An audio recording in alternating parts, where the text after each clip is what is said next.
Again, every Saturday night is some weirdness. I forget to do something. So hang on 1 second, everybody.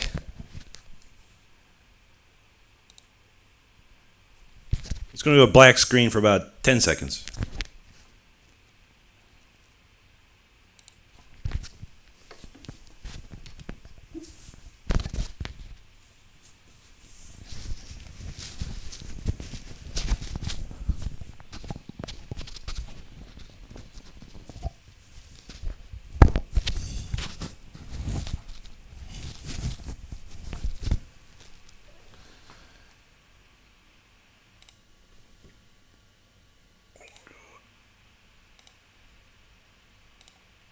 Okay, and we're back. What's up, everybody? It's Saturday night. This will be the, wow, is it? So my album came out in 2003 originally. So we're looking at the 23-year anniversary of the album. That came out this week. It actually came out on Tuesday, but we were doing something else Tuesday. Tuesday was my birthday. We were doing other streaming stuff. But so this was the week of the album release back in the day. 2 years ago, I put the album out on digital format. So yeah, this is the third time in a row, 3 years in a row. I've been doing a full playthrough of the album until the bitter end. So here we are.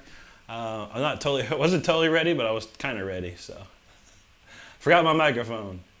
Anyway, let's start us. Yeah, I forgot. This is what I'm forgetting. I forgot the tape on the floor on top of everything else. Oh, it's no biggie. Whatever.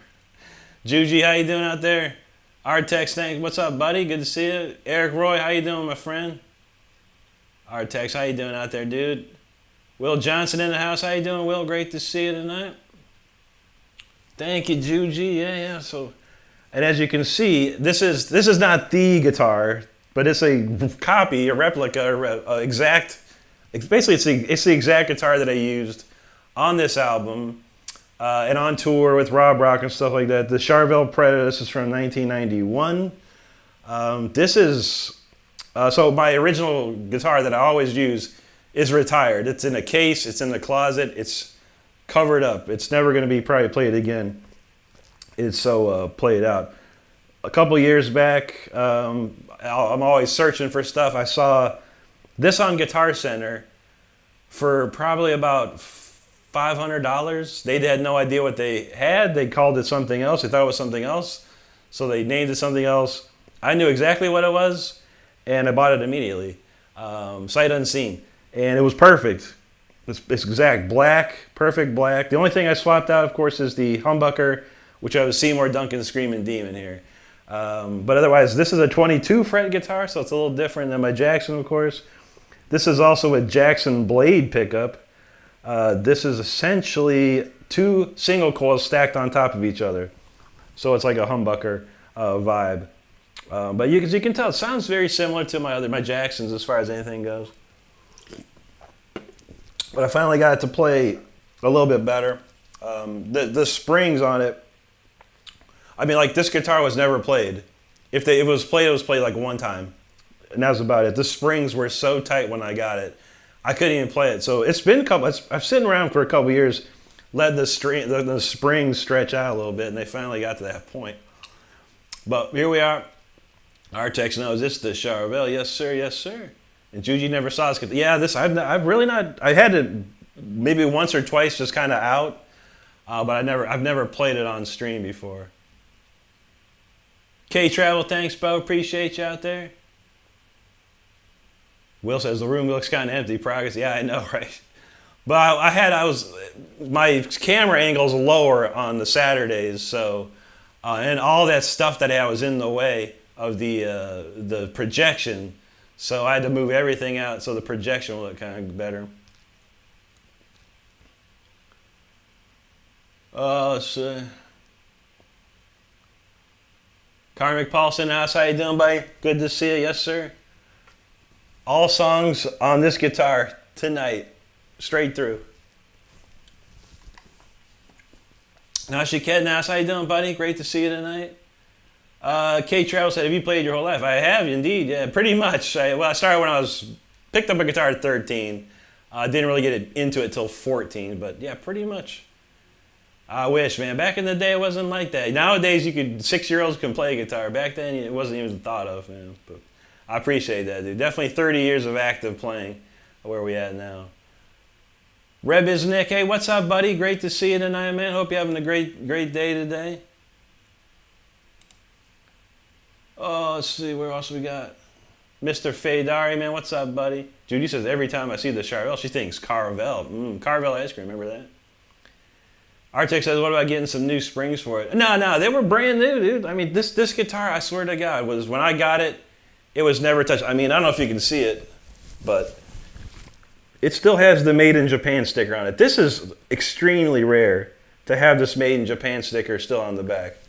Unbelievable. So this thing was like, someone bought this, they played it maybe like twice, put it in a case, and never played it again. And then they sold it to Guitar Center. I don't know the story behind what happened, honestly, but that's my guess. Because when I got this thing, it's pristine. There's not a scratch on it, nothing. The fretboard is perfectly brand new. Everything is clean. This tremolo has no rust at all. It's completely 100% clean. The springs were just brand new off the showroom floor, essentially off the factory floor as well. So craziness, man. I walk into a lot of wild deals in my life. I'm not gonna lie. I'm thankful for that. All right, well, I think we got it covered here. We'll start off with the opening track, and we're going to sit here and chill while we'll probably talk to the intro here until it starts. This is a long intro, by the way.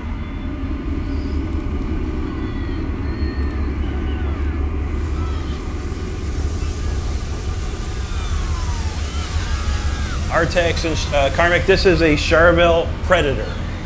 Charvel Predator.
All right, the mammoth intro moment of impact, man. Wow, I tell you, that was like a last minute song and everything. I didn't have an intro or anything like that, and I just was sitting around one day. I was like, man, I got to come up with like some sort of way to start the album and stuff. So just sat down on my keyboard and computer and hacked that out real quick one day, and then gave it to Richard. It was easy for Richard. There's nothing going crazy there, so but pretty fun.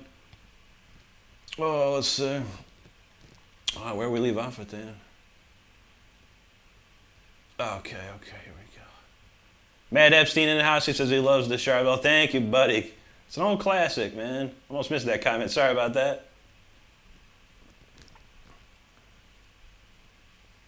There you go, Will. That's what's up, man. Judy says she wrote a song called "To the Bitter End," an homage to your album. Well, that's amazing. I love it. I'll have to listen to that for sure. Now she gets it sets up the album cover, and I say, oh yeah, for sure, man, absolutely. Because that's what I thought. I was like, man, I need to make up some sort of intro that shows, has some tension in it, and like a ending of the world. Here comes the asteroid type thing. So. And all those sounds I made up for the intro, like I download off the internet. This is like early days of the internet, and these old like NASA recordings and stuff that I found, and anything I could find, I was piecing it together, and then in the studio, we were just adding all kinds of wild stuff on it. Artec said he's trading his dual rec solo head for a PRS MT15 and matching 212s. Nice, and a couple $100. It's not a bad deal, man. That's gonna sound pretty wicked, dude. Nachiket, there you go. Juji, thank you, Nachiket. Karmic said this is an absolute treat. Thanks, so you're welcome, Karmic. It's my pleasure. I love playing through these every year. It's so fun.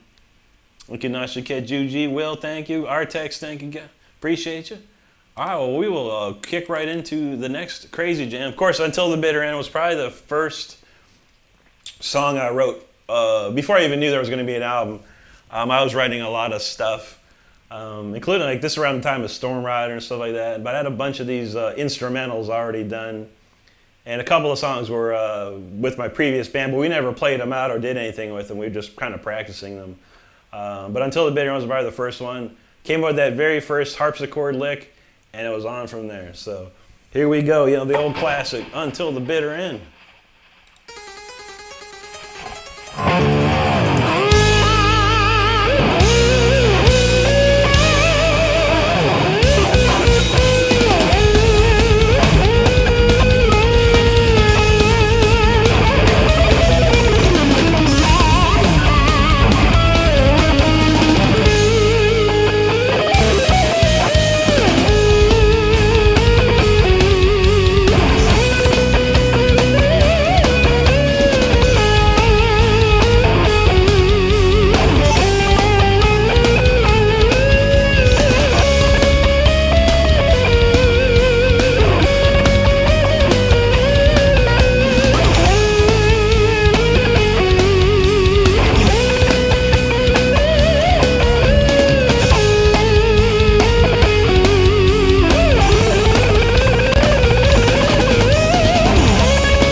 Yeah, that's an old classic there for sure.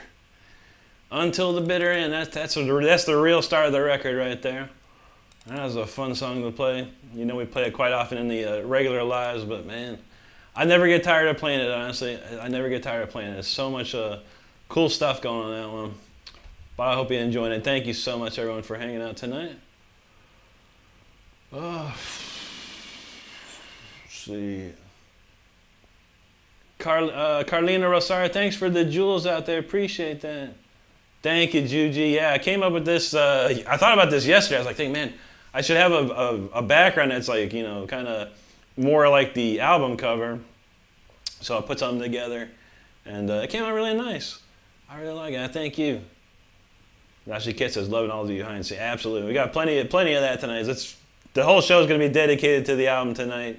So no other tunes, no acoustics tonight or anything like that. Just to talk about the album and hang out and Q&A. And any questions you have for me about the album or anything like that, by all means, shoot them out there.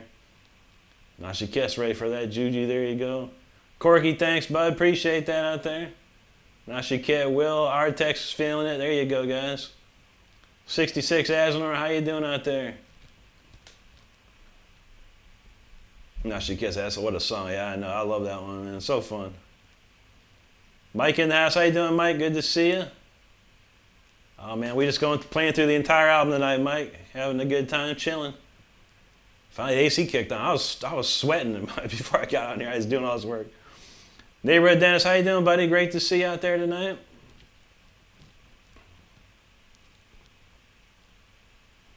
Nashi Kiss, that's absolute mayhem. That's right, bud. It's good to see you tonight, Neighborhood Dennis. Nashi Kid, Artex, thank you so much. CF Tech, thank you very much, buddy. Nashi Kid, so many little things on it too, like the ending too. I know, right? Gregory Casera, how you doing, my friend? Great to see you tonight. Will say that's definitely one of his favorites on the album. I know. Artex, he's like, no acoustic. I know, bro. One time a year, no acoustic. Metal Jim, what's up, buddy? Jason Rock said the angles. Well, I appreciate that, man. Yeah, this is just we do this on Saturdays only, the horizontal feed. I do have a vertical feed, but I only get so many views from that. Nothing wrong. No worries. Jaden, that's good to see you, buddy. Thank you so much for hanging out with us tonight. All right, so the next tune, Calling on Vince, the first vocal track of the album, which was I think once I got signed or was getting signed, I started writing more vocal-centric songs, as Rob was going to sing probably going to sing all the songs. But since we were on tour a lot and stuff, I started meeting a lot of people out there.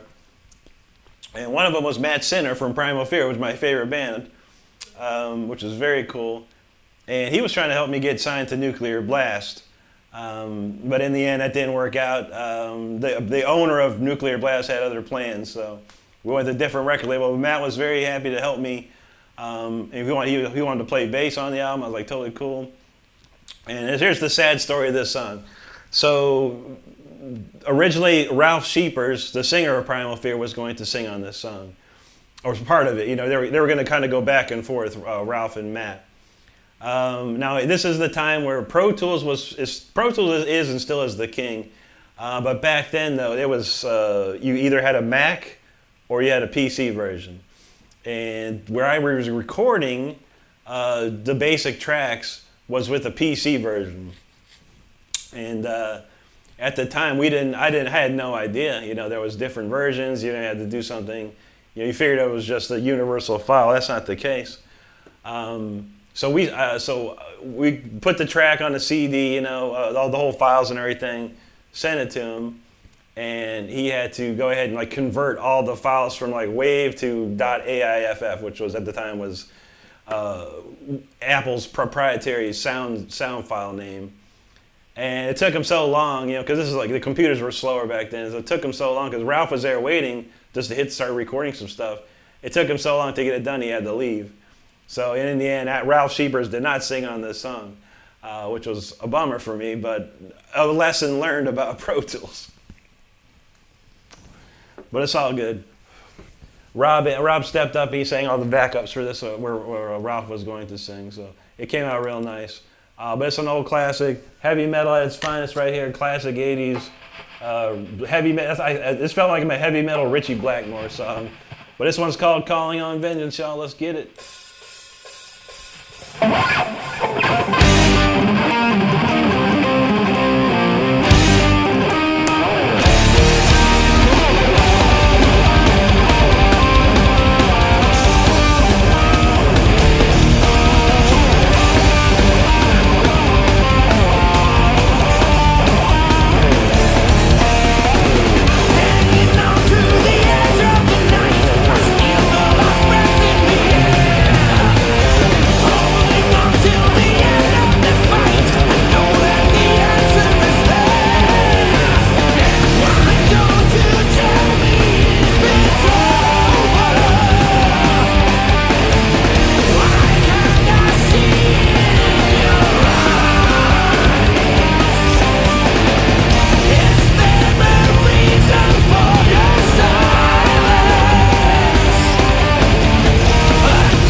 That's Calling on Vengeance right there, y'all.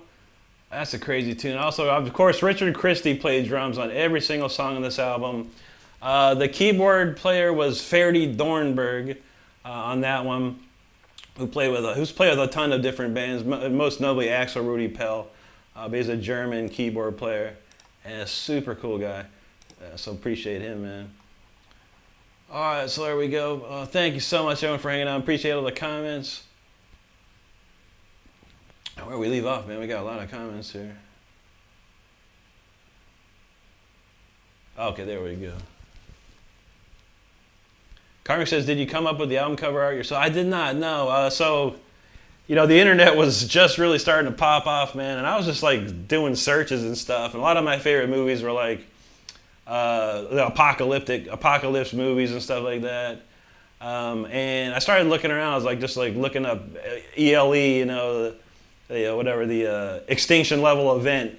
And there was an artist, I forgot, Don Davis, I think it was the artist of the original album cover from 2003. And I just found a picture online, and I was like, and I found who it was, and I searched and searched, and I found his name, I found his website, and I just emailed him. I said, hey man, I'm putting out an album, and I'd really like to use your painting of this ELE event or whatever. And he's like, yeah, it's like a big album. I was like, not really. I mean, it's like it's a mid-level label in Europe or whatever, kind of major, so like the bottom of the major labels in Europe or whatever. He's like, is it gonna sell like a million? I was like, nah, man, it'll probably sell maybe 20,000 copies. He's like, yeah, just go ahead and use it then, dude. And I was like, okay, cool. And so he gave me his permission, and we used it. But yeah, I think if I remember, Don Davis was his name. And it was like, he's just a space artist or whatever, like whatever you want to call it. He does a lot of art, but it was all space related, if you will. But yeah, just was searching the net, man, back in the day. Thingamagic, how you doing, buddy? Good to see you out there. Thank you so much, Jaden Rocks. Appreciate that, dude. Jaden says Nuclear Blast. Yeah. So the guy that was singing on that song was Matt Sinner. He was from the band Sinner. He was also from the band Primal Fear. And at the time, they were both signed to Nuclear Blast. He was really wanting me to get onto that label. He was the vice president of the company at the time. Not only was he in the bands, but he's also the vice president of Nuclear Blast. So he was real hot on me getting signed to them. And he took it to the owner, the president, Marcus Steiger was his name, or I don't know if he's still alive or not, whatever. But he put it on his desk and said, "Dude, I want to sign this guy." And he listened to it. He's like, "This is really good, but we already have a neoclassical band, and they're called Narnia." He's like, "Dude, this is different than Narnia. This is not what Narnia does." And Marcus Steiger, the president, was a little. He was just hot. He's like, "Nah, I don't need any more neoclassical right now." And that was it. So I had to go with the different. So my manager, we found a different label and went with that. That was the best one. Mascot Records in Netherlands there. Thing said he saw a Yamaha guitar with a built-in filter. Nice, dude. Glenn, how you doing, buddy? 49 Dwan said it was hassle-free back then. I know, right? Yeah, pretty much. Lots of hassles, man.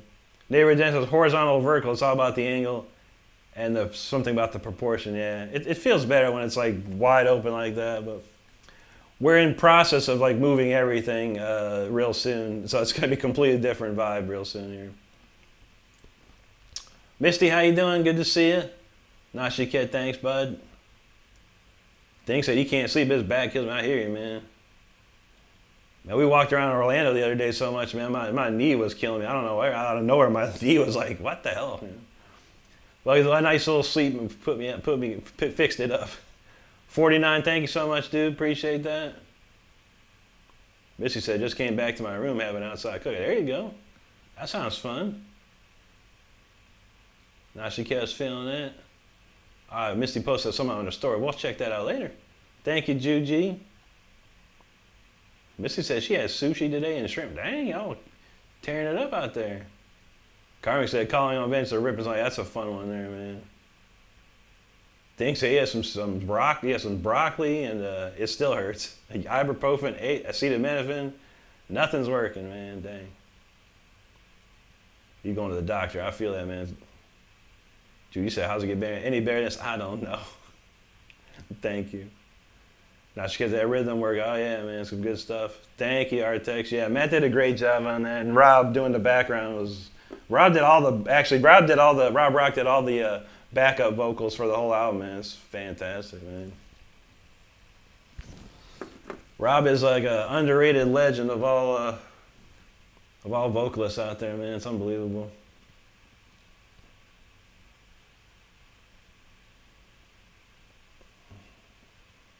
Missy thought that was a nighttime lullaby. There you go. Thank you, Nashi Kit. Mike wants him a DiGiorno pizza, man. Those are pretty good, actually. I think we have one in the freezer, man. If I could, I'd send it to you, man. It's like a croissant crust or something, though. Thinks so. He might torture himself with a 10. I used to have that 10s therapy, man. Those things are wild, dude. It used to feel good, actually, man. Because I had a car accident way back in '96, man. And they gave me like these 10s units, man. Little pads, you stick them on you and zap yourself for a while. Schooner, thank you so much, bud. Appreciate that. Thinks that you had a vending machine pizza, Leah. Yeah, I've never seen that. I know those are like in Japan. Thank you, Will. SO71 John, thank you so much, buddy. Yeah, that vending machine. We saw some weird vending machine. I don't know. I've seen a bunch of videos of crazy vending machines out there. Juju says you don't realize how much stuff you have until you. I know. You can't see the stuff that I have to move. It's like a ridiculous amount. It's like stupid.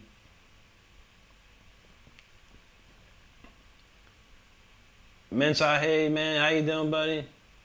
Warren says, do you like the tube effect? Like, I don't know. I'm not sure. I mean, like the voice box thing he does? I'm not sure, man. Thinks that you're the nicest live stream chat. That's true, man. We got a great community here. So thanks to everyone hanging out in this community. All right, Calling on Vengeance was done. Kingdom for Ransom is next. Another classic. Rob Rock did this one crazy, man. Like this actually was a song that I was writing during my time with the Wicked Waves band, the one that Chuck Schuldiner was producing. But this is at the very end of it all. And we started to practice it and kind of come up with some ideas, but we never played it out or never did anything with it. I wrote the music, I just took my music and walked away. And then when the album came out, I needed some vocal tracks. I'm like, well, I'll use these because this is my music, so I'll use my music. And then Rob was able to record, write new lyrics or write all new lyrics to it. He never even heard what we had previously, so he wrote from nothing. He wrote the lyrics, and it was about Kingdom for Ransom. This is all in the time of like a lot of war going on, Gulf War, stuff like that. George W. Bush stuff happening, So this was like basically about a soldier.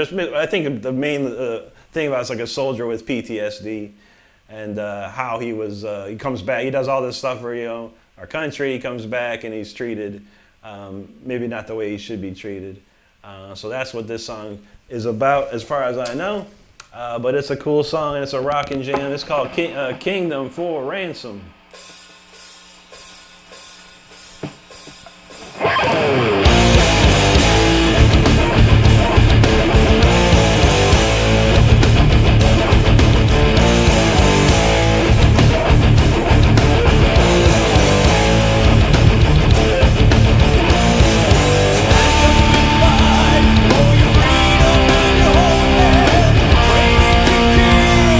It's all until survival.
a great tune. It's still good to this day. Like all these tunes are, I'd say a lot of Rob's lyrics are timeless. You know, they always kind of match up. Because I mean, even still nowadays, we're still in some sort of war, and the lyrics are true as they were today. So very cool. Well, thanks everyone for hanging out. Appreciate you out there. Let's see what we got here. Okay, here we go. Warren said when they was little, they had cigarette vans. Yeah, I know that's right, bro. They had one me and my friend used to get all our quarters and go buy one. It was like in a spot where no one was looking. So we used to go and get a pack of Marlboro lights. This was probably when we were in, I don't know, 10th grade or something like that. There you go, Nashi Kit. Absolutely, man. Rob can write some lyrics. There's no doubt about that. Carmen said you really enjoy listening to the background information about the songs. Really interesting. Appreciate that. I'm gonna try and hit every single one.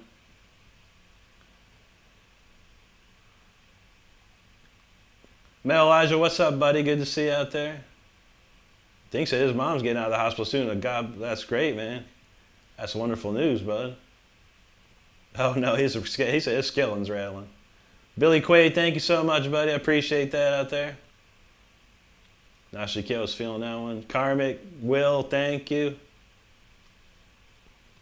Juji is feeling that. Thank you so much. Think said if he could still work, he'd recommend a channel to my heavy metal drawers. There you go, bud. Oh yeah, Angolic, hello again. Great to see you again. Thank you so much. Juji said hit like and subscribe. Yo, that's right. Nashi said, so is the vocal melody the same? But Rob, no, not at all. Like only thing I gave Rob was the music, and I don't think we ever even recorded the song. You know, the song that I wrote. I think it was called like Metal Alliance or Metal something. I don't know. But we only would just like had a chorus and stuff, and we never recorded it for real. And by the time I was long gone from the band at that point, so yeah, I took my tunes that we're not doing and went on with it. But yeah, I just gave Rob a blank track of just the like a guitar, bass, and drum thing, and that was about it. So yeah, Elijah, I'm doing good, buddy. How you out there, man?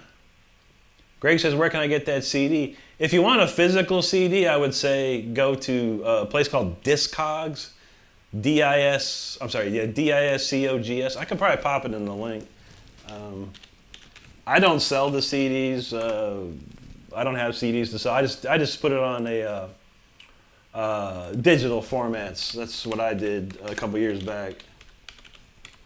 We'll put Rick Renstrom in here. And there's like so many different versions of it, I guess. Here's the master release right here. Yeah, most of them you can buy over in Europe and stuff. There's like so many different versions of it. Funny enough.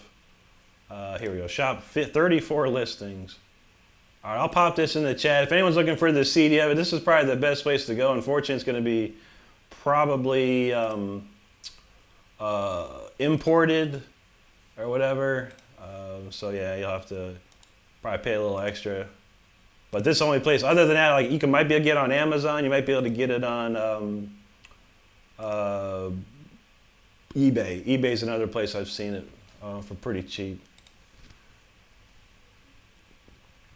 We got looks like a friend from Russia. He says, "Oh my God, dude, at the heart, thank you so much, Spasiba, my friend. Thank you, Olya." There you go, Nashi Kit. Thinks it reminds him to repair his Halloween directions. You got to get him ready, man. Chaz, just to be clear, yeah, tonight, no. There's a pinned comment that says no requests tonight. This is a live album playthrough, but I appreciate you stopping by, buddy. No worries at all, man. You have a wonderful rest of your night if you're not into what we're doing here. Appreciate you. Christ alone, great to see you too, buddy. How you doing tonight? I will say it's on eBay too. Yeah, so eBay's probably good. If you have eBay, that's probably a good place to look as well.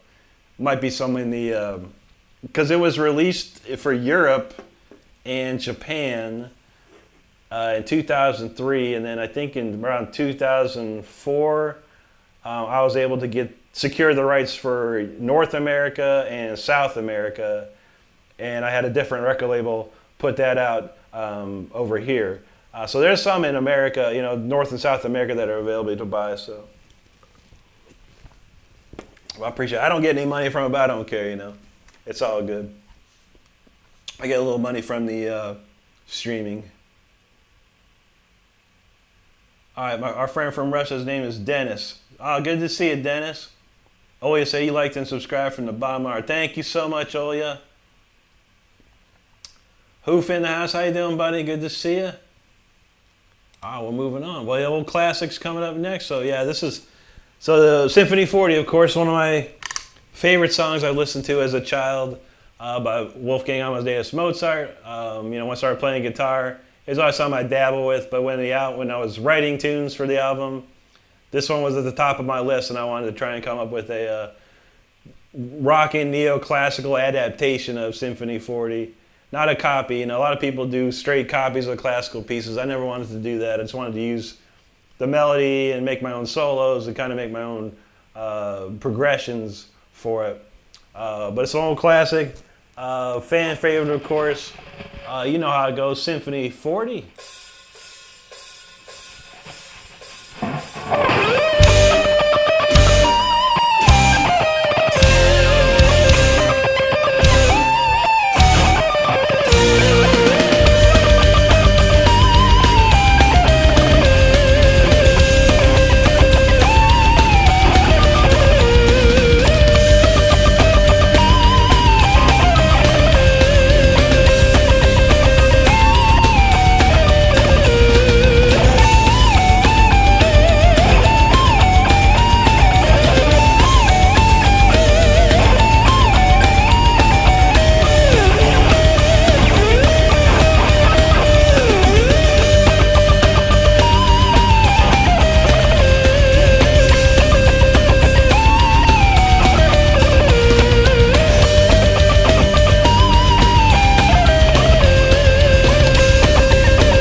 go, Symphony. It's a little different than what I usually play. I think I added, I like stripped away one of the verse parts, I think, and the what I usually play. But it's nonetheless, it threw me off on one spot. But otherwise, that's the same jam pretty much. A very cool song. Appreciate y'all hanging out and checking this out. All right, where we leave off with there, man? Christ alone. God bless you, brother. Thank you so much, dude. I should get to the original sections are top notch, yeah. And all the keyboards on a lot of these songs, like this one and Fire Within, are done by Maestro Mysteria, who currently plays in the Bruce Dickinson band. But he's also he's been on Bruce's albums, he's been on Rob's albums. So yeah, he's an incredible. He also does the Vivaldi Metal Project. If you've never heard of it, check it out. But it's a band called the VMP, Vivaldi Metal Project. I was on the first album, but it's very cool stuff. And this guy's like a super genius of keyboards. He went to like some crazy school in Italy for music, and he is like, if you think I'm classical, this dude is like super classical, man. It's so cool. And I've known him for years and years and years, probably since around 1999 or so. He actually came, we did the demos. He came, he stayed at my apartment with me for like about a good week, and we would go up to the studio and do pre-production and stuff. He was like, where he's coming up with all the orchestrations and stuff. It was very cool, very fun. We had a good time. But yeah, that was the first time he ever been to America as well. So he come to Altamont Springs, Florida. Well, we went all over the place, man. Hoof, thank you, buddy. The Karmic says, did you tour the album? I did not, no. I didn't sell enough albums. I think initially it sold about 6,000. Like the first week was about 6,000. And then after the first month it was about 8,000. And it was going to need to be 10,000 at least to start thinking of a tour. So luckily I was touring with Rob, so that's how I kind of kept promoting the album while I was on tour with Rob. But I wish to God there was a tour for that album. That would have been amazing. But unfortunately, man, money, money, money. Even back then, it's all about the money. Thanks, Hoof Nashiket, thank you. Will say, ain't quite the adaptation it is. Thank you, buddy. Oh, yeah, thank you so much for the jewels. Our friend Dennis is feeling it. Thank you, buddy. Karma got gold ricks up in there. There you go, my friend. Nashiket says the faint harpsichord during the main melody. Oh, yeah. Yeah, I think the harpsichord's not as prominent in that version.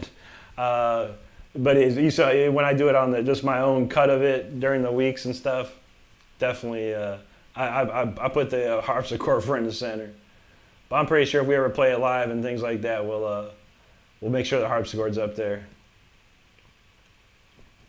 Christ alone, thank you so much, buddy. Dink said he was born with hypophysis insufficience and as asthma bronchial. He had died when he was 6 and 84, pneumonia barely survived. Man, dude, that's terrible, yeah. Unfortunately, yeah, you never know. You'll find out real quick if you're allergic to animals in some respect. Dennis, thank you so much, buddy. I appreciate that, man. Spasibo to you. Nashike says, Rick, is this a different version? Yeah, not totally different. I think there's an addition of like another verse part, like the main melody gets played an extra time or so. I think when I do it during the week, I cut those ones out just to save some time and stuff. But yeah, it's really just the verses, or the main melody verse parts were extended on this one, on the album versions. Thank you, Dennis. His Hoof say he loved that song. Thank you, buddy. Bouncer Bob, appreciate that. Now she kept feeling the fire. Thank you, buddy. Hash Brown in the house again. What's up, bud? Thank you so much. Dennis, appreciate you. Now she gets that notice. It's got more rhythm guitar. Yeah. I don't think I recorded any rhythm guitar for my cut. You know, the one I played during the week. There's no rhythm at all in it. But this one, yeah, everything on this album had rhythm guitar, and it's real heavy too. I was using my Marshall valve state for this one. Pretty much everything, yeah. I'm not, yeah, everything here is my Marshall valve state. All these rhythms. Will said you could put that song on a tape loop and never tire. I know, man. So lovely song. Thank you, Nashi Kid. Absolutely, bud. So many stories of the recording of these songs.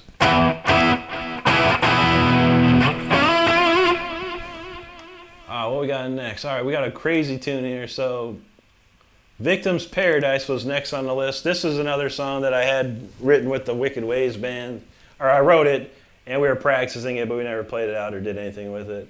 I don't think we had a title or anything, but it was just some crazy cool metal song I wrote, and I was like, I got to use this one for sure. But the song itself is about back in Century. Rob lived in Florida too, and there was some on the news. A kid, a real young kid under the age of 18, he killed somebody, unfortunately, and there was this huge court drama about it, and it's basically about that kind of vibe, being kind of you can't be tried as an adult, but you did something that only an adult would do. So it was kind of weird. It was a crazy story. It went on for months and months and months. I don't remember the outcome of it, but it was big news in Central Florida back in whatever, late '90s, early 2000s. But it's about the judge and the jury, man, and the defendant. So let's go. Victim's Paradise. We'll start off real quick. Note at the beginning, there's a voice if you hear. And if you've ever seen the movie Liar, Liar, I kind of clipped the part of this from Liar, Liar, the movie, and I detuned it in the studio so it sounded lower. Look, they never come and tried to get me, so here you go. Victim's Paradise, y'all.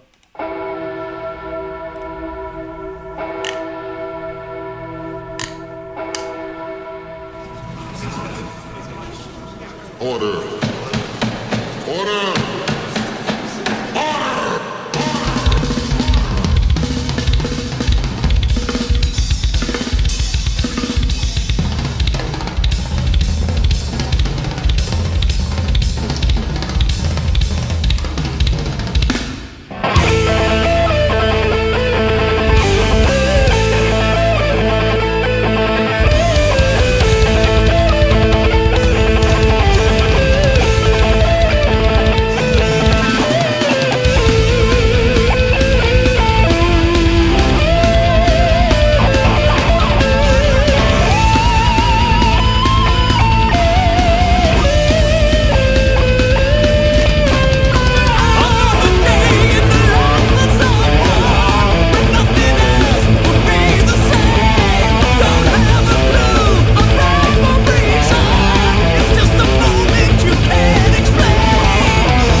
almost forgot part of that solo. Recovered nicely though. I don't play this. I don't play that song very often.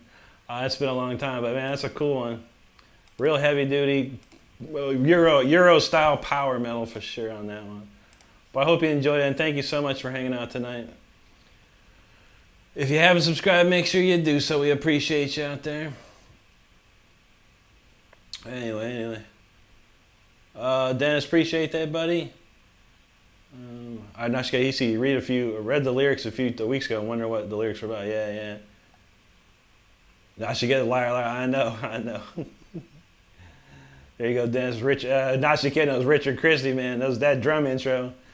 That was kind of off the cuff too. I was like, "Hey, Richard, man, why don't you do an intro for this song?" He's like, "All right, Rick," and he's like, let loose, and he's like, "How's that?" And I was like, "Sounds good to me." Zartek said it sounded almost like a death drum. I know, right? Yep. Richard's the man. Richard is and still is the man. He's getting back into drumming quite a bit these days, which is awesome to see. Hoof, thank you, buddy. Dennis, thank you, dude. Carmen said that drumming. Yeah, Richard went to that was Richard's wheelhouse right there. He loved that one. Nashi Kid, thank you. Thank you so much, Dennis. Think about to steam up some more broccoli, man. There you go. Will, thank you, buddy. Osman Ahmad, what's up, brother? Good to see you. Thank you, Hoof. Juji said we on fire. Thank you. We're trying. This guitar it plays nice, but it doesn't play like my Jacksons. It plays a lot tighter. The strings are a lot tighter than the Jackson. Of course, it doesn't. I'm missing the 23rd and 24th fret, so it's a little different. Some of the high notes, I do know. I can't remember which songs. I know a couple songs I used the Jackson, like the Stone Jackson that I had, because it was the only guitar that had the 24 frets, and I did some stuff with that. But I'll be able to get it through nonetheless. Thank you, everyone. Oh man, there you go, Hoovia. The crowd goes wild. Los P. Diddy, willkommen, mein Herr. Guten Morgen to you. Will said, not a bad song on that album. Thank you, bro. Appreciate that, man. Johnny Basco, what's up, buddy? Good to see you, man. Hope you're doing good today. All right. What's next on the list? We're going right in order. So Opus Lix is next.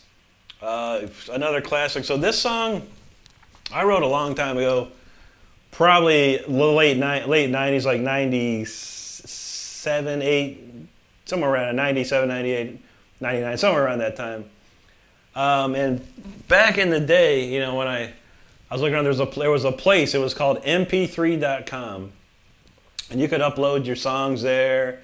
And they had charts, like rock charts, guitar charts, instrumental charts, all these, different rap charts, whatever, all the different music genres. So you'd upload your music, and a bunch of us did, like Ron Thal, a.k.a. Bumblefoot. He was on there. That's how I first met him.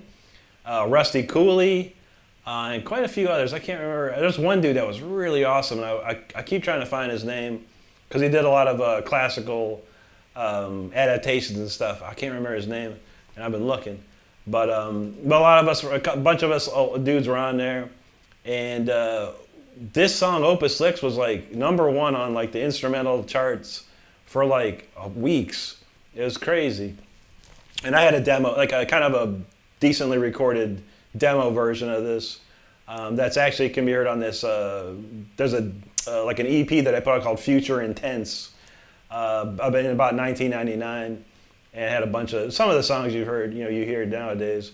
But yeah, so I put that out there, and it did really well. And they used to give you like for every play you got 25 cents. So I made a bunch of money from it. I was like, wow, because it was getting like hundreds of thousands of listens and stuff, and I was like, super happy about that. But yeah, so that's kind of like how that tune came to fame. There was some stat on it. I can't remember the stat. Maybe it was like a couple 250,000 listens or something like that, which is wild. But anyway, it's all good song. I do have the acoustic part in the middle. Obviously, I can't play acoustic, can't switch back and forth, so I will turn it down to clean I'll turn down the volume to get the cleanest tone I possibly can for the acoustic section. But yeah, I went in the studio. It was fun because actually, in a story, the acoustic section in the middle, I actually recorded that for the demo. But when we were doing the mix down of this album, we didn't have time to cut another one. So my best friend who owned the studio, man, he found the ADAT tapes and he transferred them into Pro Tools.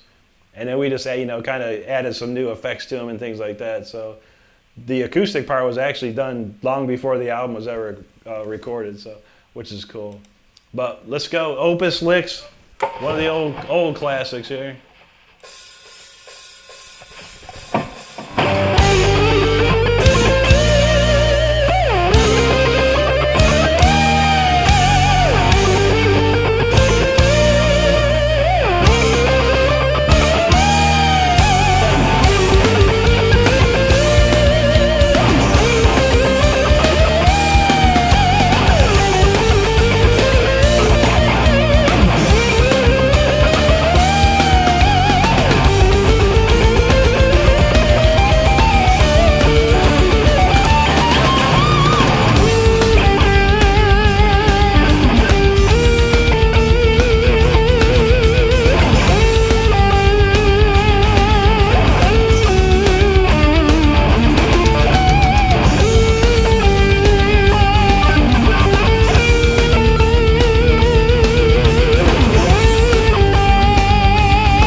forgot there was a second one there.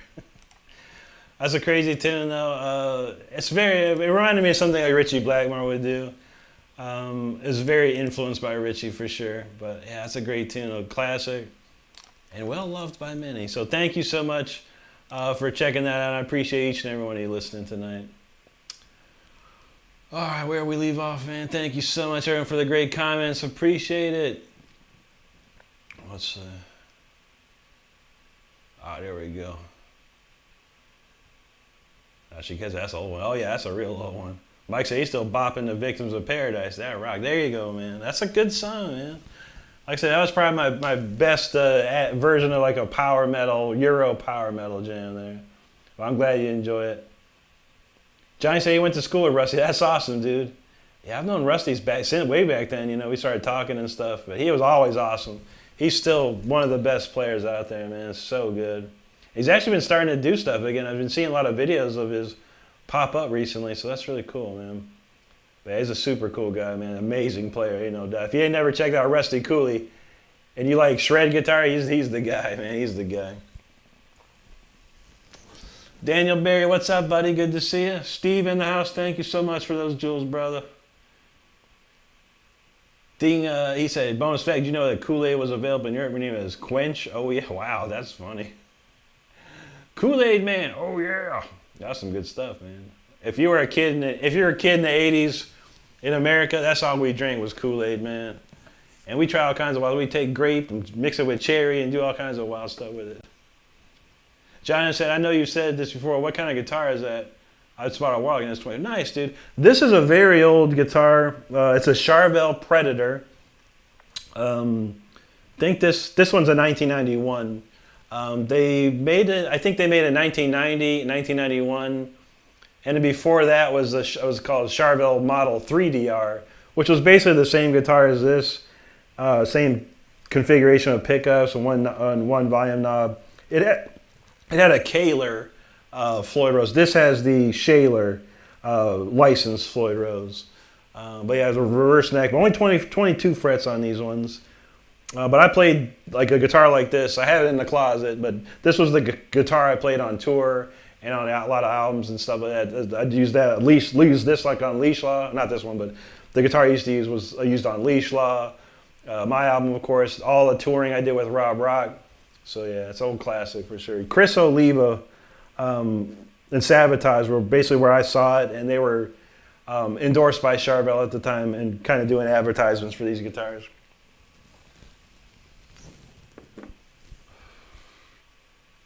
There you go.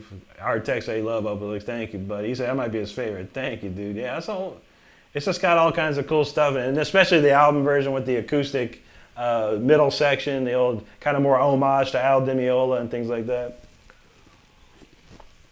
Thank you, Juji. David Rivera, what's up, buddy?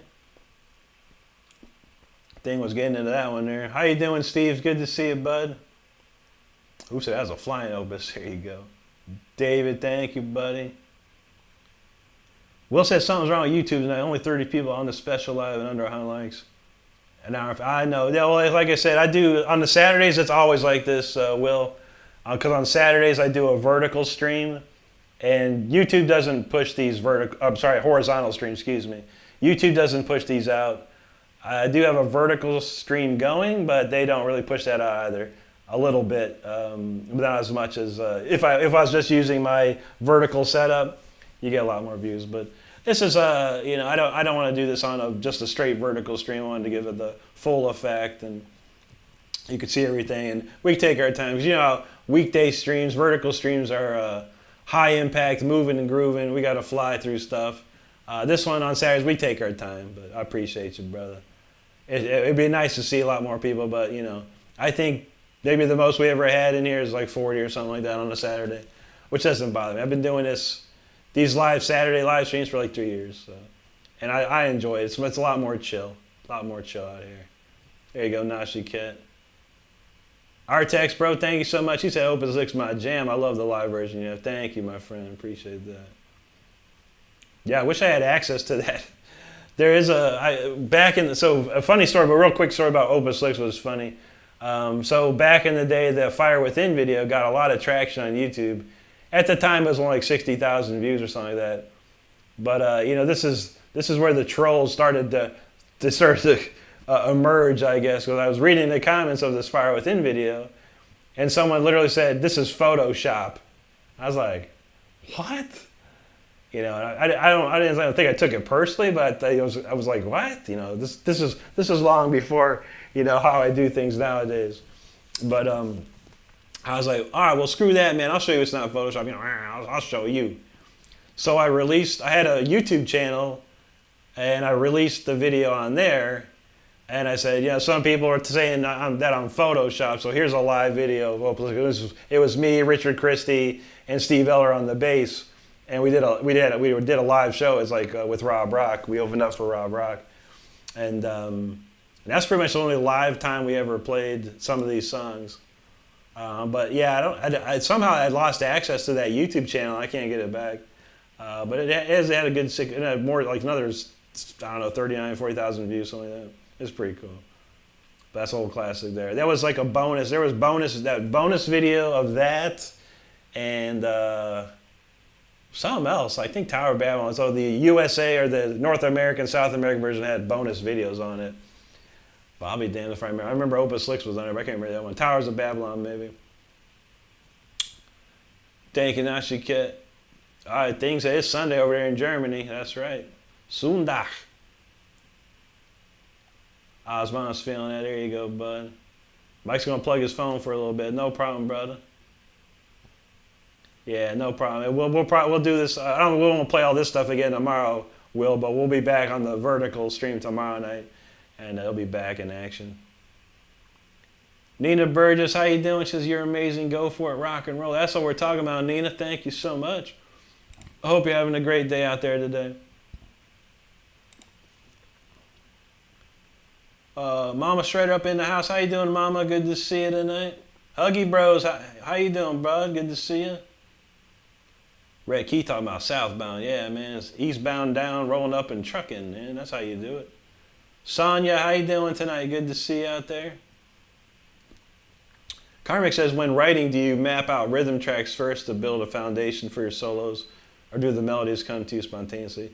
See, every time I do writing for guitar solos and stuff like that, I always have the chord progression first. Yeah, I don't know of anyone that records or makes up guitar solos before they even have a chord progression. You might have a melody or something like that. You know, you know, the ending of I'm trying to think of a song like that, you know, like something like Judas Priest, how they do little harmony bits, like, you know, the end of Free Will Burning, the end of the solo Free Will Burning, for example. They probably came up with that little lick and then created the chords behind it. But for me, mostly I'll write all the chords first and all the basically the modulations and things before I do anything, and then I build the solo on top of that.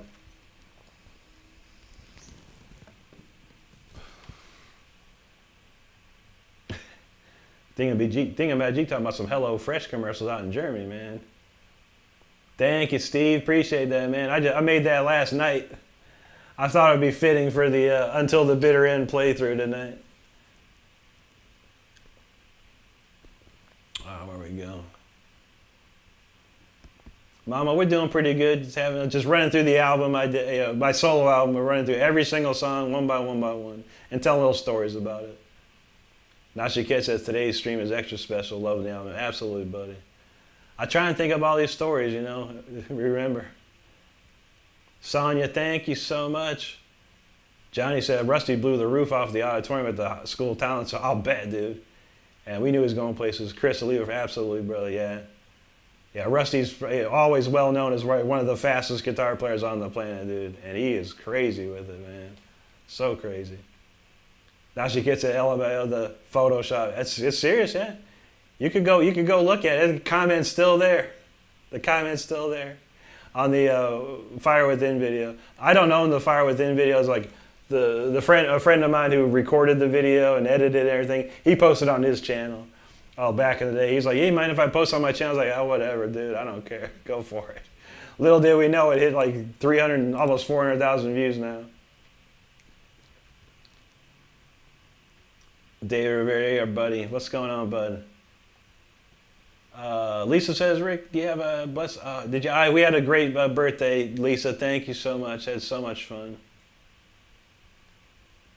Ding said he was on 3 live streams this week. Nice, dude. Very cool. What is next on the list? All right, the King. Oh, everyone loves the King. Let's get it, man. All right, y'all know this one. So yeah, I'm not sure about the lyrics on this one or what Rob was writing about. I think it's mostly because the album's about the end of the world type of things. I think it was like, this was something semi-secular in his writings, but still trying to be non-secular in it. But both basically, that there's someone out there, and when the world ends, you might want to be on that side. And that's all. That's probably all he was saying on that one. Because it's coming, man. And the King was also like, probably a point to like nuclear weapons and things like that as well. So you never know. It's got a lot of meanings to it, but everyone loves this one. It's old rocker for sure. The King, let's go.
there's the king, yo, man. Shoot, that's a great tune. So fun to play. That's like a proper old school 80s rocker right there, y'all. Well, thank you so much, everyone, for hanging out. We appreciate it. Where are we leaving off here?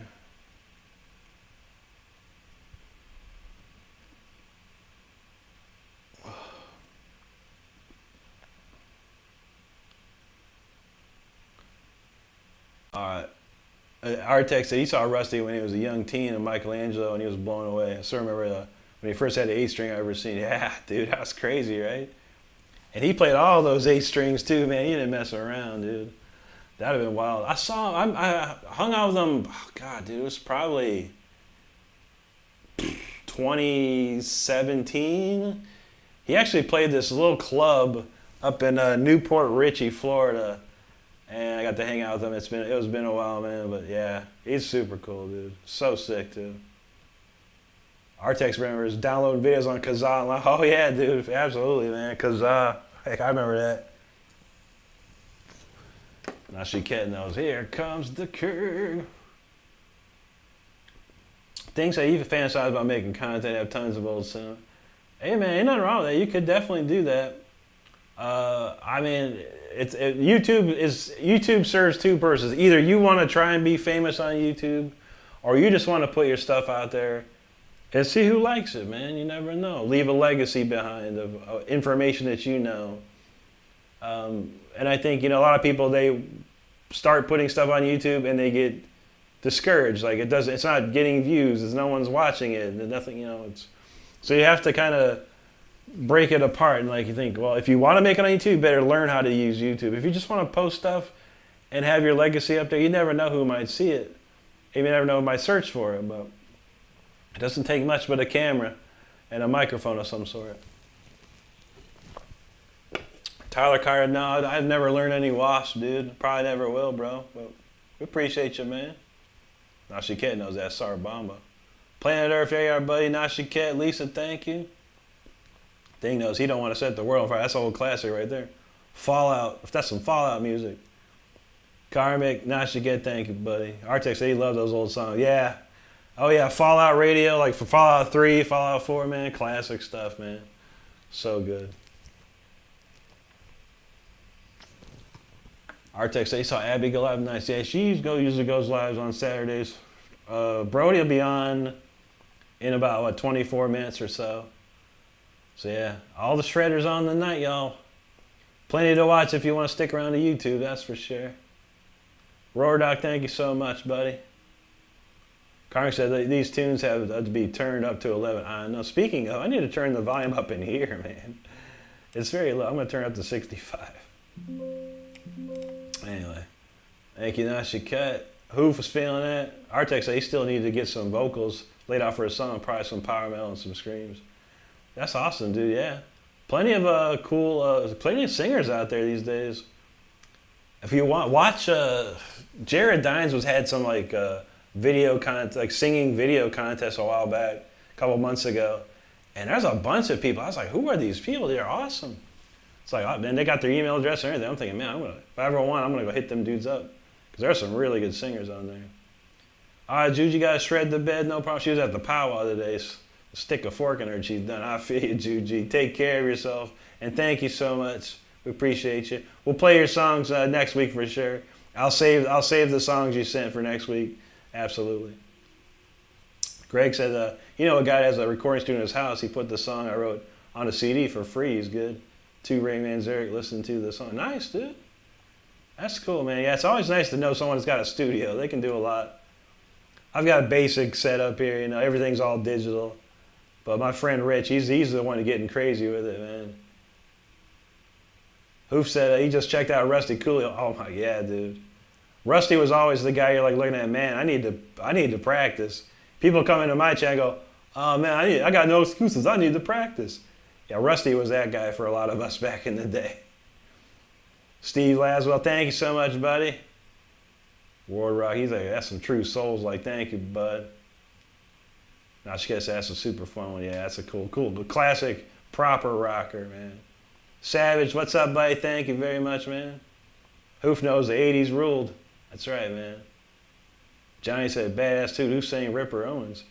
That was our Rob Rock right there, man. If I could get Tim to sing on something, if I have anything.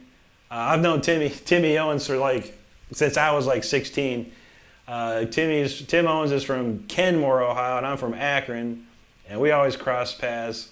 And I think first time I met him was a 16. We used to his band and our band practiced at the same place, and then he had a band called U.S. Metal, and we used to do shows together with my band, or the band I was in at the time. We used to do shows together all over the place. So. Yeah, I've known him for a long time. I'd love to get him singing on something.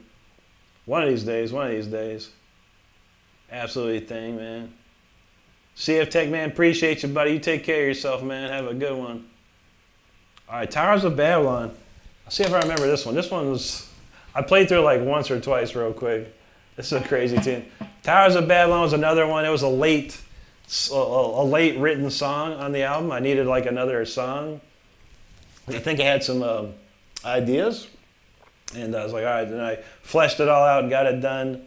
And this is the song I think Rob Rock and Camelot, we did a show together, and Wade Black had a band with Ben Jackson from Crimson Glory, and we all had a show together, and that's the first time I met Wade Black. And funny enough, when I was on tour, the keyboard player, Faraday, the German keyboard player on here, he said, "You need to find Wade Black, man. He's in America. He's in Florida. You should get him to sing some stuff." Like, yeah, that'd be awesome. I've heard of him forever, you know. So I finally got to meet Wade, and I was like, "Hey, man, I'm doing this album. Would you be interested in singing a song?" I was like, "Let me hear it." He heard this song. He's like, "Let's do it, man." I was like, "Okay." So he actually drove up to. I think it was Apopka. That's where we were recording the album, the tracks and stuff. And yeah, we had a good time. It was me, Wade, Rob, Steve, Richard all hung out recording his vocals and stuff. Classic, man.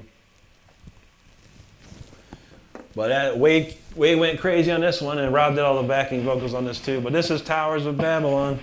Let's see if I can nail this one here.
crazy tune, man.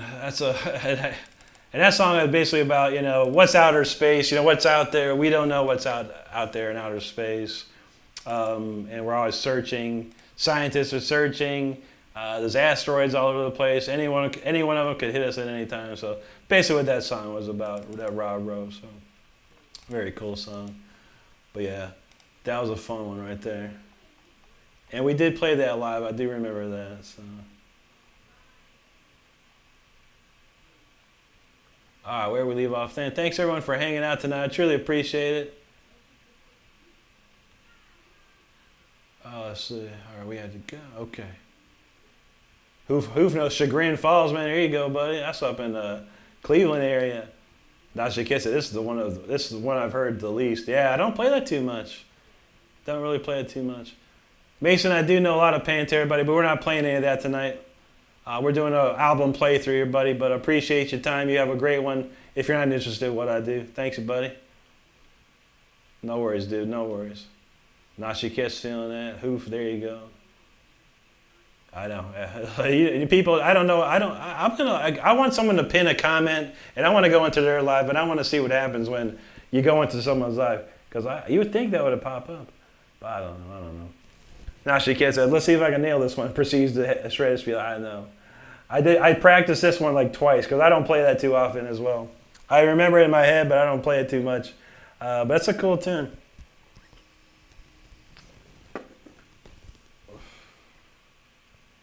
Thing says some of the best Schwarzenegger quote in the interview, besser Gewalt ich achdabel.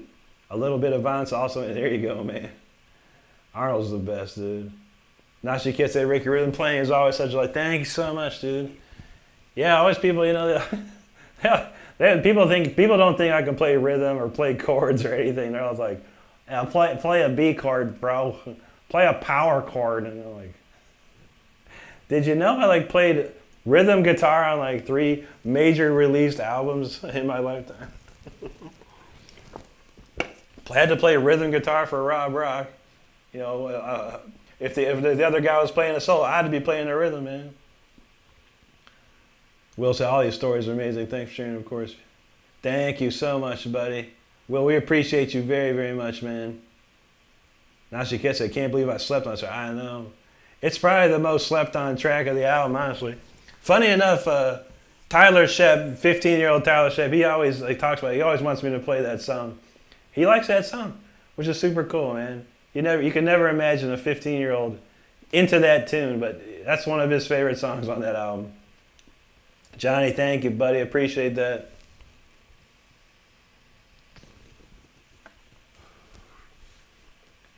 I know. Yeah, I did. Will, so back in 2024, I gained the rights back to the album and put it on digital services. So it's on Apple. It's never been on Apple Music or iTunes or any place like that. It's never been on any streaming service. But in 2024, I got the rights back and I got it onto all the streaming services. So in essence, it was re-released. But yeah, it'd be nice if there was some push behind it. Some big company would push it or whatever. But man, yeah, and the digital age is all messed that up. It did, bro. It did. Carmen knows they don't make them like this anymore. That's right, brother. Thank you, Nashi Kit. Thing said, you always bust an arty when someone says the CGI wasn't real. I know, right? Will said, Rick, you need to get on America's Got Talents. I know, bro. I wish I could, man. I tried. I got really close, super close, man. It was, I don't know if it was 2024 to 2025, one of those things. But yeah, I got contacted directly by a casting agent. And he was super positive about it. Man, he's like, you got this. We're going to get you in. You're going to be honest. I'm like, wow, dude. That'd be so sick, man. And we had a couple different interviews, and he had me do some playthroughs of songs, live. So I'm standing up, playing stuff in here, recording it, shipping it to them. And when it came time to the producers, whoever the producers, they had the final say on who gets on the show, and they did not choose me, sadly. So I tried again. I'll keep trying, I'll keep sending in the thing, but yeah, that might have been my one shot at it, unfortunately, but for now at least. But we'll see. Greg, that'd be awesome, dude. Like I said, I came real close, man. Like out of nowhere, I'm like, is this for real? On top of that, which is even crazier, Spain's Got Talent. They got their own version of their. One of their casting agents contacted me and wanted me to be on the show. I'm not even Spanish, or I can't even speak Spanish. You know, I'm not even Spanish, or don't even speak it as well. She's like, that doesn't matter. We want you on this show. I was like, wow. I said, well, it's going to cost me a couple grand to fly over there. What if I don't make it? She's like, oh yeah, we can't pay you for that. But if you do make it, we'll pay for everything. I was like, yeah. I said, I was going to take that chance, man. $2,000. It was going to cost me $1,000 to fly over there, hotels and stuff, and it's going to cost a lot of money. I was like, yeah, I don't know about that, bro.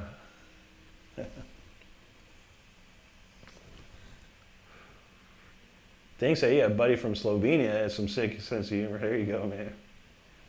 Those Slovenians, you got to watch out for them, man. Now she gets that agents can really, I know, dude, he had me hyped, bro. He had me so hyped, man. I was like, oh my God, this is going to be pretty. Because he's like, you'll skip the line, you'll skip everything, you'll be out right on the show. Yeah, you're great, dude. I love what you're doing. I was like, wow, cool, bro. This is when I was like going super viral on Instagram and stuff, so I guess that would have helped. Final girl, how you doing? I'm doing great today. Good to see you. Rascal, how you doing, buddy? Will Johnson, but they always yeah. So the producers, they want to make some drama out of it. Like a kid or some really old dude or something. They want to find ways to make it dramatic. It's Hollywood. It's totally Hollywood. So, but just to be on there one time, and play like Symphony 40 or something like that, you're talking like 20 million people watch this show. It's a huge viewing audience. But it's tough, man. I wish it was easy. I wish it was. No problem, Will. Yeah. But yeah, they had the guitar player the year I tried out for. It was some kid, They had some kid guitarist, and then actually was a girl. She's like Indian, Eastern Indian background or whatever. And she's like 12 years old or whatever, and played Metallica and stuff, and that's cool. But that's what they went with, instead, which is totally understandable. Final girl's doing great. Stoked to be here. Awesome. Appreciate you. Now she gets it. It's called America's Got Talent, not America's Got Software. That's pretty much it, man. They look for that. And you say, I will say the album sales will begin. I don't know, right? We got 2 more to go. The last 2 songs of the album, Fire Within, is up next. Everyone knows this one. This is like the biggest song I ever did, That video here on YouTube is 370-some thousand views and still getting more views, probably because I've been playing again and people go check it out and look for my name. But it's an old classic for sure. God, I hope I remember. I hope there's no new changes in this song. I can't remember. But we'll give it a shot. Let's go. Fire Within.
So that's probably something I had 24 frets on when I recorded that. Man, I was like, oh shoot, where's my frets? That's why I only play 24 frets nowadays. But hey man, we try. That's an old classic though. Anyway, man, thanks everyone for hanging out. We appreciate you out there. Oh man. Lobster in the house. He says Scotland 1, Haiti 0. There you go, bro. Now she gets ready. Final girl, thank you. Lisa, thank you. Thank you, Thing. Now she I can already hear the production. Oh yeah. Yeah. So what you hear when I play during the week is just my like demo version, and I, cranked it up as much as I can. But that's the power of Mysteria, the keyboard player who's like a composer.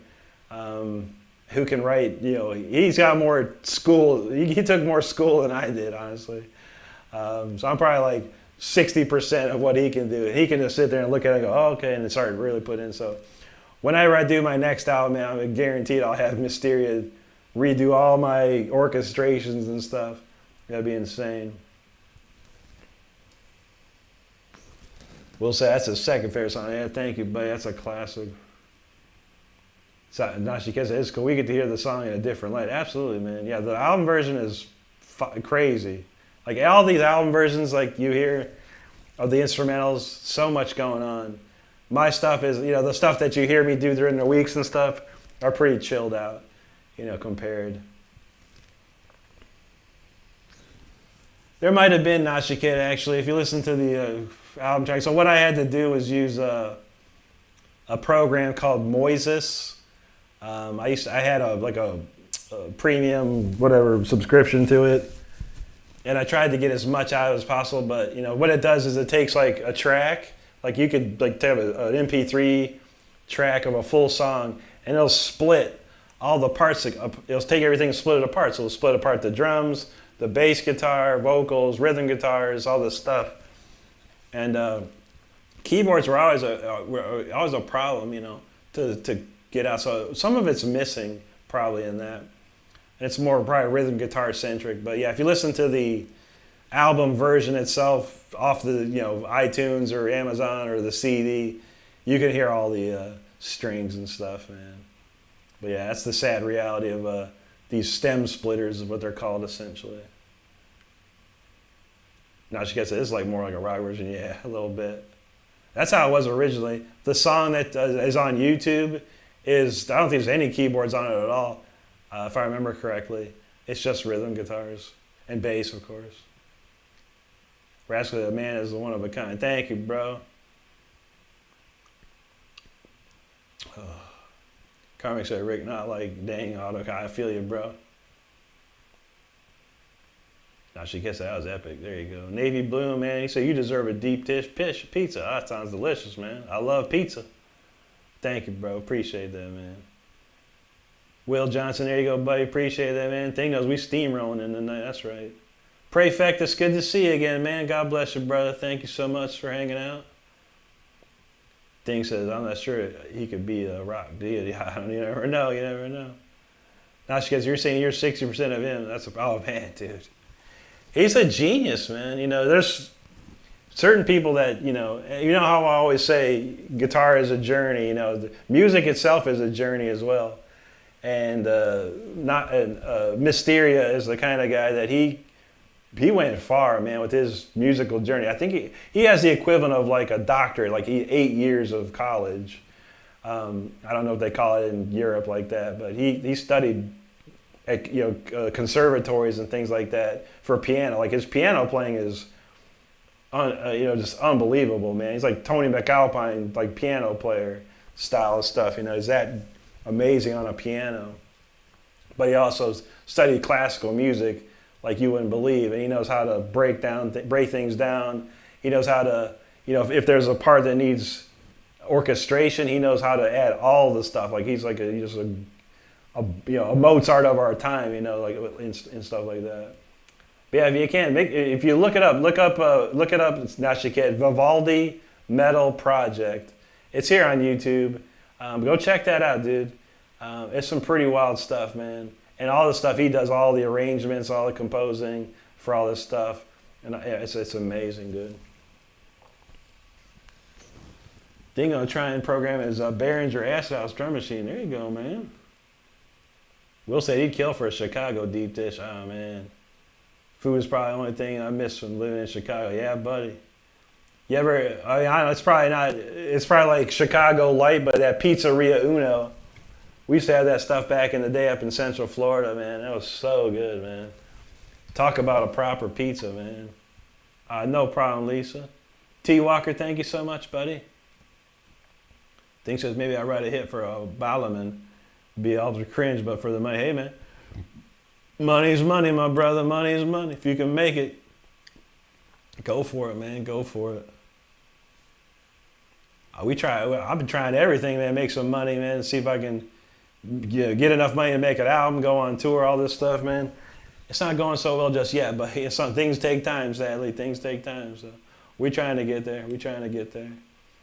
All right, last tune of the night, man. We're going to get out of here for sure. I'm going to redirect to Brody's. I know he's playing, but and there's not a lot of people here, but anyone that can go over to Brody's and give him a like, I'd appreciate that after the stream here. Brody likes his likes, so we got to hook it up with some likes, man. Wow, Abby, look how this is shredded. Abby's on, guitar guy, Dave's on, Brody. Man, all kinds of shredders tonight, yo. All right, man.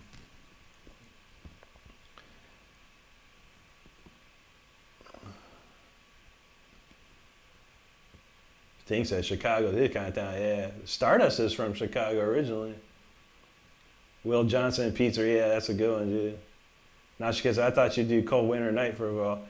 He did his own version of that. You know, I had played him my version of it a long time ago, and he's like, that's good, Rick, but listen to this version. I was like, oh God, dude. But he plays it more proper, you know. He's the type of guy that he can take the exact music and turn it into, you know, rock and metal and stuff. He's so good. He did do a winter movement on that first album. It's pretty sick. I can't remember what I played on. I played on something on the first album. It was damn hard though, man. He gave me some hard stuff. I was like, really, bro? I was like, dang, dude, this is hard, man. It took me some time to get it. Final Girl knows good things take time. That's right. That's right. Yeah, absolutely, buddy. It's 2 albums currently. It's amazing. Things say it's a gold mine, but the music is horrible. But yeah, I feel you, man. You never know, man. Like I said, I tell everyone, you know, if you're a musician, man, if you want to do something, just do it. Record it, write it, record it, put it out there. And if you're smart enough, you can, you know, you'll market it properly. The people will hear it. But man, you can't do nothing else, man. If it's just gonna sit on your hard drive collecting dust or whatever, that's the thing, man. Now she gets, I can hear her. Oh yeah, absolutely, man. Yeah, I would call that guy. He'd be the first guy I call for anything like that, man. Any type of keyboard playing and composition or orchestrations, he'd be the first guy on my list, and he would do it. I find a way to pay him. He did the Holmes and Slice for nothing.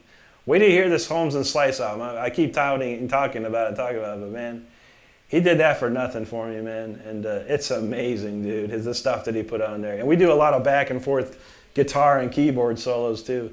Nuts, man. Thinks that mascarpone is a... no. Mascarpone that's an Italian dish of some sort. But yeah, that's a funny one though. Al's brother, Marska.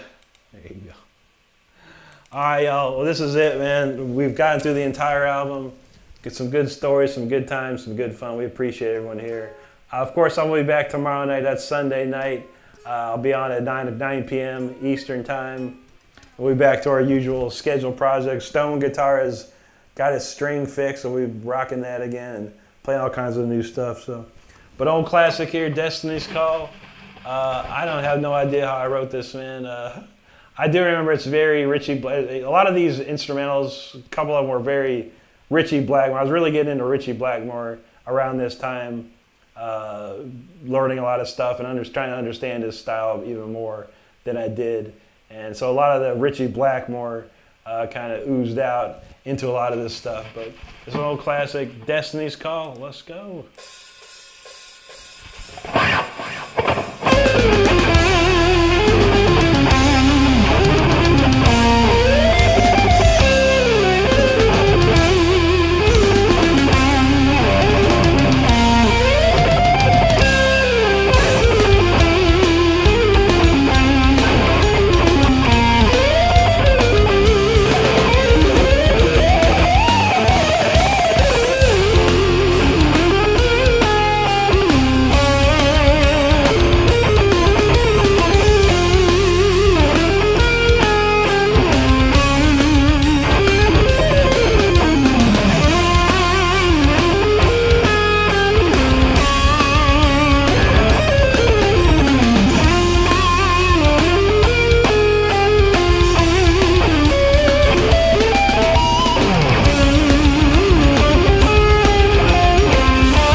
he's called the entire album straight from the top all the way to the back. Man, he nailed it. That's not too shabby.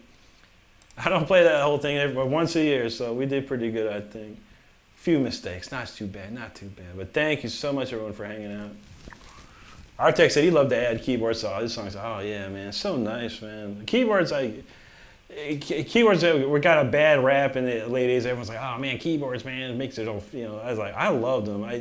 It's too expensive to hire like a orchestra or anything like that when you can have pretty much the same good sounds on a keyboard. So that'd be cool, man. Yeah, you can. There's dudes on Fiverr. If you ever check out Fiverr, I've gotten some people off that Fiverr to do some work for me, drums and some others and vocals. There's a lot of great players on it, but everything costs money unless you know somebody out there for sure. No, she can't say he can't wait for the next one. Oh yeah, this Holmes and Slice out. Once we get it done, man, that's where it's going to be something big for sure. It'll satisfy the shred sweet tooth. There's no doubt about that, man. Thank you, Ernie. Appreciate that, buddy. Now she gets feeling it. Karmic, my pleasure, buddy. Thank you so much for being here, man.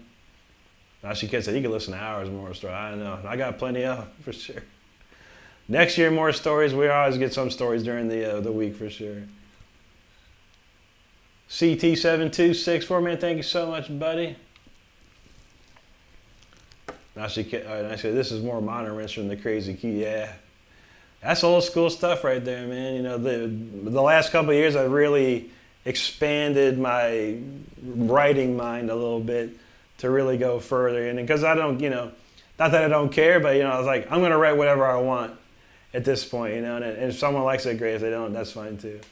But a lot of these songs, I had to think about it. Like, wow, I want shred guitar players to enjoy it. I want people that aren't into shred guitar to enjoy with the melodies and things like that, So a lot of the albums I did, I wrote the songs to cater to somebody, instead of, and not to say I didn't write them for myself, but, it was a lot of the times it was like I was trying to target a group of people, to listen to the albums or to enjoy the album essentially.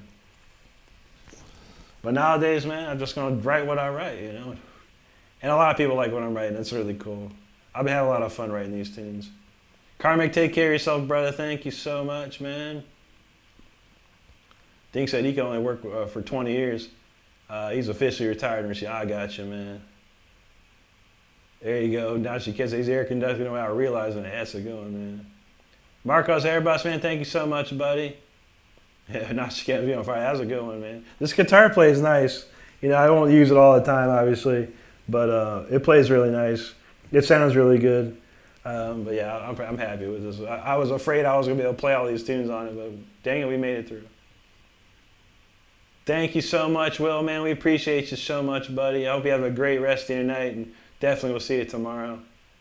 Nashiket, there you go. He said, this is the bittersweet end. Yes, sir. Yes, sir. Andy Freeman said he almost played keys for you and Rob. No doubt, man. That's cool, man. I never knew Rob had a lot of stuff going on in the background he wanted to do.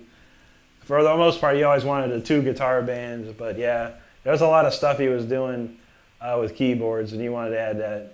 But I don't remember. That would have been cool, man. That'd actually been really cool if we had a keyboard player too. Sad news about it, man. Stuff was so expensive, man. It ended up. I even kind of gave him the idea. I was like, dude, you should just get musicians in the country that you're gonna be playing in, man. It'll save you all kinds of money. He took it. I was already leaving the band, but yeah, he started doing that. He started doing just that, man. Yeah, Mike, that's it, buddy. No worries, man. There you go, Osman. I'm glad you enjoyed it, my friend. You're welcome, Nashiket. Thank you, buddy, for hanging out with us, man. Thank you, Greg. Appreciate you, dude. 45 wants a backflip for the boys. I don't know. A backflip on your face? You have to come over so I can do it for you, bro. And he said, oh yeah, we needed a backup singer. Rob always asked me, like, dude, you can sing, man. Just sing back. I was like, nah, dude, I just want to do guitars, bro. So he only a person that sang backups was the bass player, Steve. And so yeah, you would have been very welcome because Rob having backups, man. he a backup singer. It would take it. He could do a little less vocalizing, and not go crazy so much. But yeah, I don't know if it changed. I think when they got the Narnia dudes, a bunch of those dudes could sing, so that helped. Mike, take care of yourself, brother. Appreciate you, man. There you go, Nashik. Artex, man, appreciate you very much, man. Thank you so much, dude. Hope y'all have a great rest of your night. Well, that's it for me, y'all. Everyone, I want you to take care of yourself out there. Everyone, have a great rest of the day or night wherever you're at. Stay safe out there. Be good to each other. Take care of each other. That's all we got. I'll be back tomorrow, Sunday night at 9 p.m. Eastern. Back to our regularly scheduled programming of new songs and old and shredding it up. Anyway, thanks everyone for being here. We appreciate you. I'm going to redirect the stream to Brody's. If you're more than welcome to hang out over there or end your night and do something else. It's all good. We appreciate you nonetheless. Everyone, take care. We'll see you tomorrow. Have a good one.